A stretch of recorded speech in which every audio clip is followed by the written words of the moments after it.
Good morning, all of you. Let us today talk about resistance and resistivity. We know that electric current is a flow of electrons through a conductor. When these electrons move from one part of the conductor to the other part, they collide with other electrons and with the atoms present in the body of the conductor. Something like this. Now, due to these collisions, there is some obstruction or hindrance to the flow of electric current through the conductor. And this property of a conductor, due to which it opposes the flow of electric current, is called its resistance. Or you can say it is the hindrance to the flow of current. The resistance of a conductor is numerically equal to the ratio of the potential difference to the current flowing through it. So the formula for resistance comes out to be R is equal to VI, where R is resistance, V is the potential difference and I is the current. Its SI unit is volts per ampere or ohm, which is denoted by the letter omega. This letter is called as omega. The reciprocal of resistance is called conductance.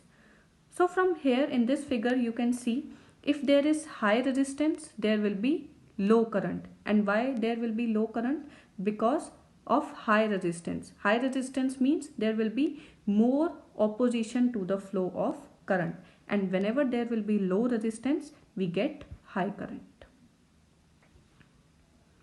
Now factors affecting resistance. So these are the four factors which affects resistance. First is length of the conductor. The resistance of a conductor is directly proportional to the length of the conductor, which means a longer wire will have higher resistance than a shorter wire.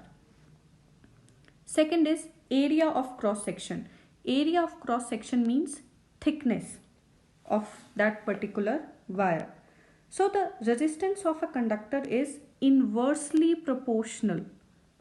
Resistance of the conductor is inversely proportional to the area of cross section, which is denoted by the letter A, which means a thick wire will have higher resistance than a thick wire. Why? Because in thin wire there is lesser area of cross section, and in thick wire there is larger area of cross section. Resistance also depends on the nature of the material. Like some materials have low resistance and some have high resistance. Generally, alloys have high resistance. And the last is temperature of conductor.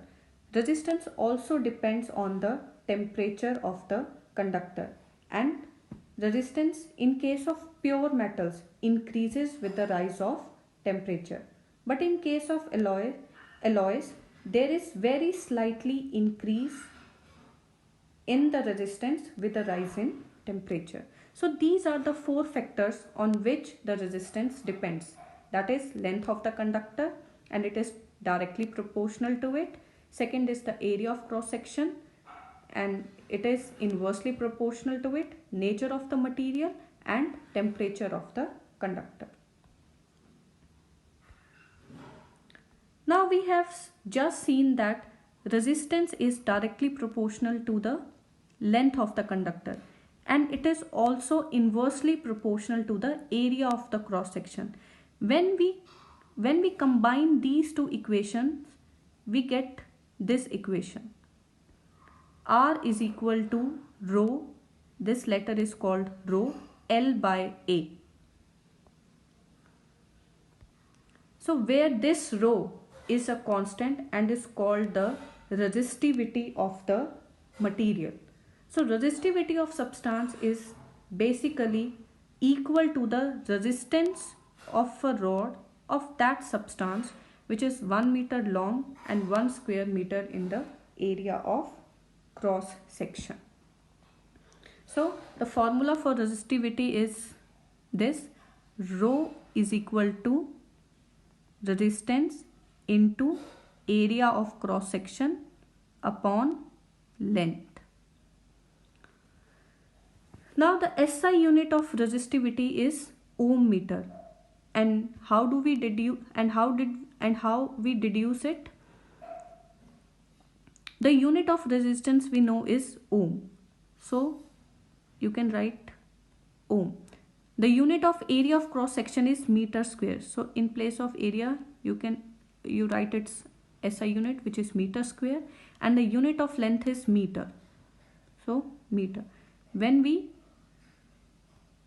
solve this equation, when we cut this, we get ohm meter. So the SI unit of resistivity is ohm meter.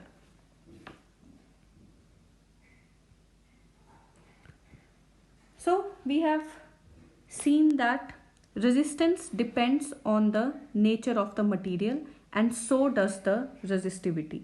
Resistivity do not depends on length or thickness of a conductor. It depends on the nature and temperature of the substance or of the material. So if the resistivity is low, the resistance will be low and the current will be high. And if the resistivity will be high, resistance will also be high and current will be low. So, and this is the relationship between the resistance and the resistivity. Resistance will equal to rho, which is resistivity, L by A.